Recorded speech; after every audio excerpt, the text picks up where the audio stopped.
Welcome in, hockey fans in the desert Southwest. I keep saying that. Coach Powers is with me again for another 5-minute Powers play. And Coach, it was an off week for you. Kind of an odd thing, right, to be this early in the season to get an off week. But you guys got some ice time, and now you're back preparing for number 9 Quinnipiac. Yeah, we didn't mind it. We thought it came at a pretty good time for us, after a long trip to China and then just what seemed like a long, kind of tedious preseason prep because of China, and then 2 back-to-back road trips. Our guys are fresh, they're reset, they're excited, and this so far has by far been our best week of practice. Okay, I'm going to say that you probably don't give a rip when I say that you're not getting much respect out there in the polls and things like that. But when I look at things, you're about like you were last year. We talked about that last week. The record is virtually the same as for a bad bounce in Mercyhurst. And yet the respect factor just doesn't seem to be coming your way. Is this a statement weekend for you guys against Quinnipiac? Honestly, I haven't even thought about it. I don't even know if I looked at the poll this week.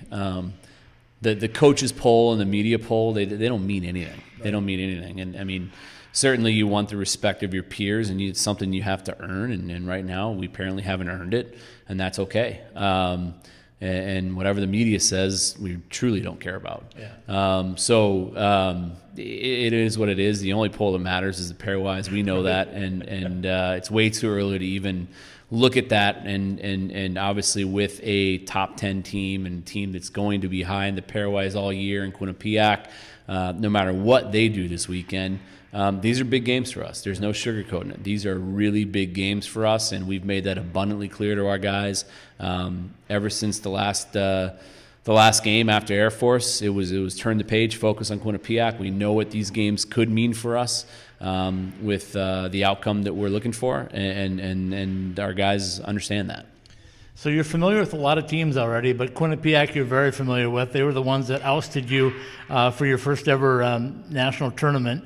Tell me a little bit of what the guys are thinking. Is there any kind of, I don't know, not retaliation, but something that you want to get back at these guys on, or is it just another hockey game? I think I'd be lying if I said this was another hockey game. I mean, there's certainly more fuel to the fire knowing that these are the guys that knocked us out last year, and they deserved to win that game. They were better than us. The better team won that night, minus the third period. But they're a program that we have so much respect for. That they built from the ground up in a modest facility, and into what they are now is a perennial power. They're considered a blue blood. That's what Rand Pecknold has done with that program. He's been unbelievable to me. He's been great to our program. They play us every year. This is now their second trip out to come to us. We're grateful. We're thankful. But all that set aside, they knocked us out, and our guys are aware of that. And that has to mean a little something extra. This shouldn't just be just another game, and it's not. So you get back in your old barn. I know you're happy to play teams here rather than other places. You don't mind going other places, but you're happy to be back here. Tell me what it's going to be for the guys now. They've been away for a couple of weeks. They're ready to get back on Oceanside ice, aren't they? Yeah, I mean, we have 6 of our next 8 games at home, which is really important for us to take care of home ice. And it all starts Friday. And we like playing here. And there's no secret. We don't sugarcoat it. We enjoy playing here. We're good here. We're tough to beat here, and our guys embrace that. And we have some really high-end teams, coming in here over the next month or so. With it all starts with Quinnipiac. Okay, so you look at your lineup up and down. You've had a really good chance to see everybody now in-game action, goaltenders included. What kind of conclusions have you drawn from the team that you have?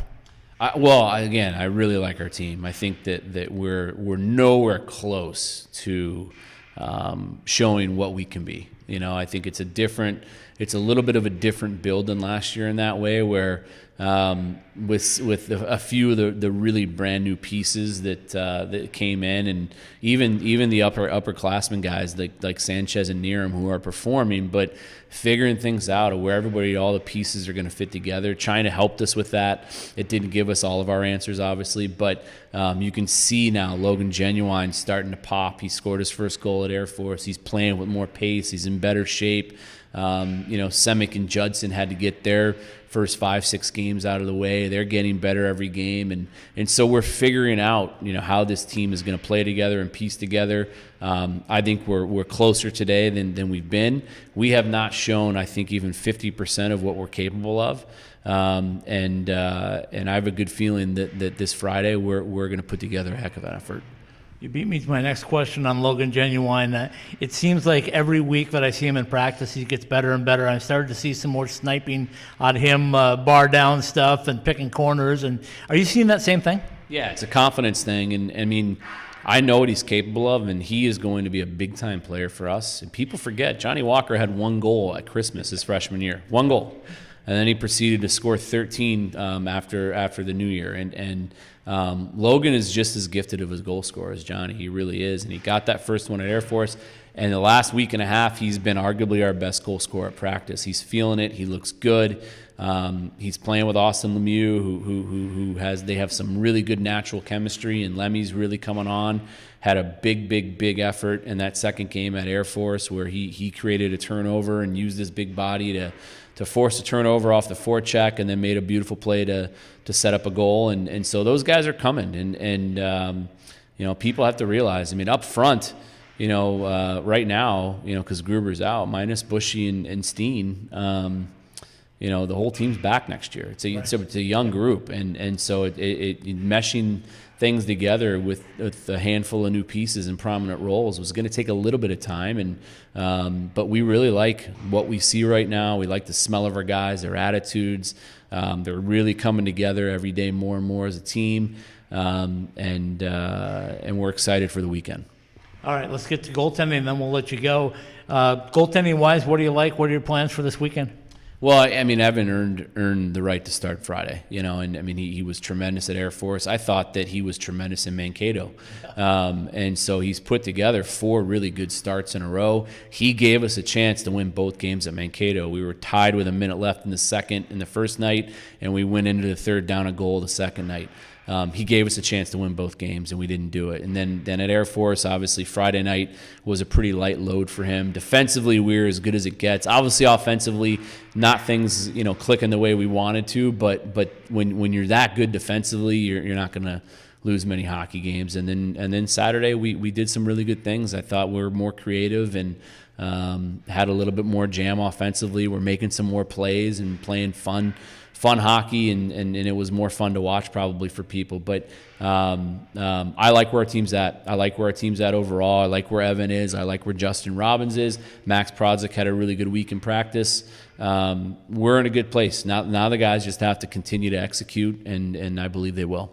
All right, final word is give us a little scouting report on Quinnipiac. What do we expect to see from those guys this season? We know they don't have Prisky, but what will they bring to the ice here this weekend? Well, I mean, they lost 3 really high in D from last year, and Prisky and Fortunato and Rafferty, but their D core is still really good. They're just a little bit less proven than they were. However, their forward group is incredibly deep. They have 4 lines that can really play. So they're going to have balance and depth, and they're going to come at you in waves, and we're going to need all our guys going. They're a really good team, and obviously we know how well coached they're going to be. They're very structured.